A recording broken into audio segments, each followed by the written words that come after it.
संभल दंगा रिपोर्ट के बहाने अखिलेश यादव पर बरसे सीएम योगी। तो योगी सरकार को सांसद चंद्रशेखर रावण की चेतावनी। तो ओपी राजभर पर बरसे एआईएमआईएम के प्रवक्ता सैयद असीम वकार। यूपी डायरी में आज देखिए 3 बड़ी खबरें। नमस्कार, मैं रजनीश यादव, आप देख रहे हैं लोकमत हिंदी।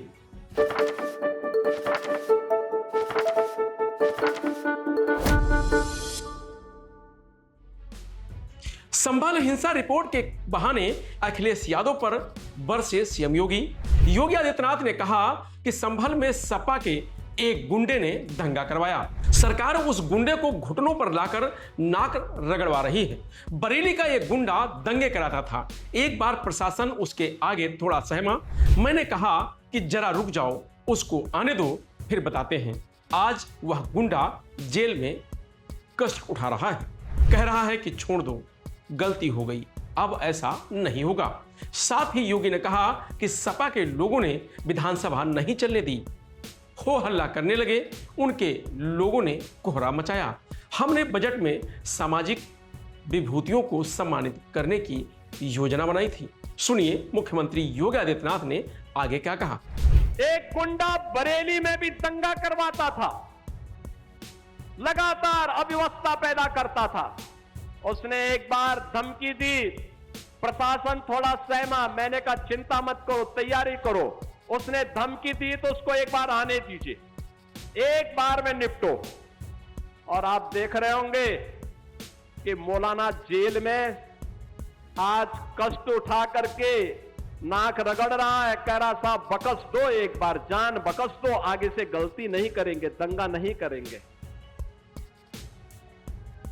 पहले इन दंगाइयों को मुख्यमंत्री आवास में बुला करके सम्मानित किया जाता था, और आज जब कोई धमकी देता है कि दंगा करवा देंगे, तो मैं कहता हूं आओ बच्चों, थोड़ा दंगा करवा लो, मैं तुम्हें दंगा कराना सिखा देता हूं, कैसा दंगा होता है।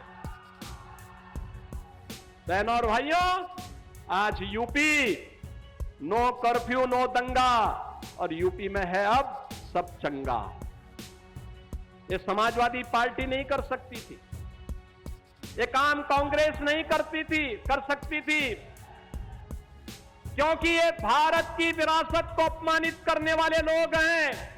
विकास के लिए सरकार के सामने विजन चाहिए, इसके लिए समय चाहिए। आप मुझे बताओ, जब आप मेहनत किए होंगे, घर से निकले होंगे, समय से आपने कार्य योजना बनाई, तब एक भारी संख्या में लोग यहां पर आए, इस कार्यक्रम का हिस्सा बन पाए। पहले क्या 17 के पहले क्या मुख्यमंत्री नहीं होते थे क्या? गोविंद साहब धाम में क्या उनको फुर्सत नहीं थी क्या? पिछले दिनों मुझे सरवण धाम में आने का और शिव बाबा धाम में भी आने का अवसर प्राप्त हुआ था। तब क्यों नहीं आते थे? क्योंकि 17 के पहले मुख्यमंत्री को कहां फुर्सत थी, वो नोएडा नहीं जाते थे। लगता था कुर्सी खिसक जाएगी। 17 में जब मैं मुख्यमंत्री बना, मैं स्वयं वहां का कार्यक्रम बनाया, तो मुझे भी ये बताया जा रहा था कि वहां जाने से कुर्सी खिसकती है। हमने कहा जो कुर्सी कल जानी वो आज चली जाए, ठीक है, लेकिन जनता के लिए आए, जनता की सुनवाई करेंगे। और पहले ये लोग डरते थे, हम वहां इसलिए नहीं जाएंगे क्योंकि कुर्सी चली जाएगी, तो जनता ने कुर्सी हमेशा के लिए विदा भी कर दी है उनसे। बहनों और भाइयों,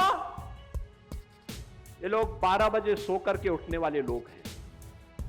12 बजे सो के उठेंगे, 2 बजे बबुआ तैयार होंगे, और 2 बजे तैयार होने के बाद फिर उनके चच्चू उनको कुछ सिखाएंगे, फिर एक ट्वीट करेंगे, फिर जिम चले जाएंगे, जिम से वापस आएंगे, तब तक महफिल जम जाएगी, और फिर उनको इतना होश रहता ही नहीं कि वह इस देश में है या फिर इस देश से बाहर कहीं और जगह है। तो जिनसे स्वयं को नहीं संभला जा रहा है, वे प्रदेश को खाक संभालते, 25 करोड़ जनता को खाक संभालते, और इसीलिए दंगे होते थे। इन दंगाइयों के सामने समाजवादी पार्टी की सरकार घुटना टेकती थी। और आपने देखा होगा संभल में एक गुंडे ने, समाजवादी पार्टी के एक गुंडे ने दंगा कराने का प्रयास कर दिया, उसको घुटने में ला करके आज नाक रगड़वा रही है सरकार, घुटने में ला करके। तो नगीना सांसद चंद्रशेखर आजाद ने लखनऊ में शुक्रवार को देश के चुनावी सिस्टम पर सवाल उठाए। उन्होंने इको गार्डन पार्क में आयोजित मंडल चेतना जन आंदोलन में बैलेट पेपर लाओ, लोकतंत्र बचाओ, ईवीएम हटाओ का नारा लगाया। प्रदेश भर से आजाद समाज पार्टी के कार्यकर्ता कार्यक्रम में पहुंचे थे। चंद्रशेखर ने कार्यकर्ताओं से कहा कि जहां जहां आपका पसीना पड़ेगा वहां क्रांति के बीज पैदा होंगे। आप लोग किसी भी हाल में मत घबराना। जब तक मंडल कमीशन पूरी तरह से लागू नहीं होता, पिछड़े वर्ग को उसका आरक्षण नहीं मिलता, तब तक हम चैन से नहीं बैठेंगे। चंद्रशेखर ने कहा कि पूर्व प्रधानमंत्री बीपी सिंह ने पिछड़े समाज को आगे लाने का काम किया। मेरी सरकार से मांग है कि बीपी सिंह को भारत रत्न मिलना चाहिए। आज जो संवैधानिक व्यवस्था है वह सब काशीराम और रामविलास पासवान जैसे लोगों के संघर्षों की वजह से है। मैं उन्हें कभी नहीं भूल पाऊंगा। तो वहीं ओपी राजभर के बयान पर भड़के एआईएमआईएम प्रवक्ता सैयद असीम वकार। राजभर जी, ओम प्रकाश राजभर जी आजकल एक भविष्यवाणी कर रहे हैं उत्तर प्रदेश में। बता रहे हैं कि जो अपोजिशन का नारा है पीडीए, उसका फुल फॉर्म है पीट देगा अहीर। तो राजभर जी, मेरे कुछ सवाल हैं आपसे। ये जो आप उत्तर प्रदेश के लोगों को डरा रहे हैं, जागरूक कर रहे हैं कि पीट देगा अहीर, पीडीए मतलब, तो क्या आपके साथ किसी पीडीए के अहीर ने कोई घटनाक्रम को अंजाम दे दिया है जिसको आप जबान से नहीं कह पा रहे हैं लेकिन लोगों को जागरूक कर रहे हैं? अगर ऐसा है तो प्लीज सबूत पेश कीजिए और वीडियो जारी कीजिए या कोई गवाह के साथ कोई जारी कीजिए इस तरह का। दूसरी बात, भारतीय जनता पार्टी की सरकार ना बदले और अपोजिशन की सरकार ना आए, इसलिए आप कुछ इस तरह के नए नए फार्मूले लेकर आते हैं। आपको पता है कि आप आज जिस ओहदे पर बैठे हैं उस ओहदे तक पहुंचने में सिर्फ दो लोगों का योगदान है, एक मुसलमानों का और दूसरा अहीर। मुसलमान मतलब अगर असद ओवैसी साहब ने आपका हाथ ना थामा होता और आपको इतना आगे ना बढ़ाया होता और आपको मुख्यमंत्री का चेहरा ना बनाया होता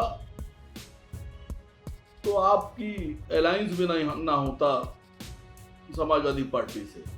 लेकिन जब आप मशहूर हो गए और आपने देखा कि अब ताकत बढ़ गई तो आपने असद ओवैसी साहब को ही उल्टा सीधा कहना शुरू कर दिया, उनके बारे में अफवाहें उड़ाने लगे आप, और फिर समाजवादी का हाथ थाम लिया जाकर और उसके बाद में आप विधायक बन गए।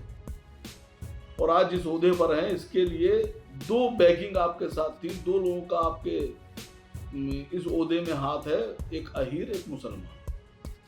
अब एक सवाल और बनता है कि भारतीय जनता पार्टी में जो राजभर हैं वो कहीं ना कहीं समाजवादी पार्टी या मुलायम सिंह यादव की या अखिलेश यादव की देन है। अब आप ये बताइए कि आप ये चाहते हैं कि बीजेपी की सरकार बने, अपोजिशन की सरकार ना बने, इसलिए आप नए नए फार्मूले दे रहे हैं। जब से आप मंत्री बने हैं एक छोटा सा सवाल है, पूरा उत्तर प्रदेश पूछ रहा है कि अरविंद राजभर और अरुण राजभर, इन दो को छोड़कर कितने राजभरों को आपने किसी ओहदे पर बिठाया, किसी काबिल बनाया, विधायक बनाया, सांसद बनाया, सांसद का टिकट दिलाया, विधायक का टिकट दिलाया, दर्जा प्राप्त राज्य मंत्री बनाया?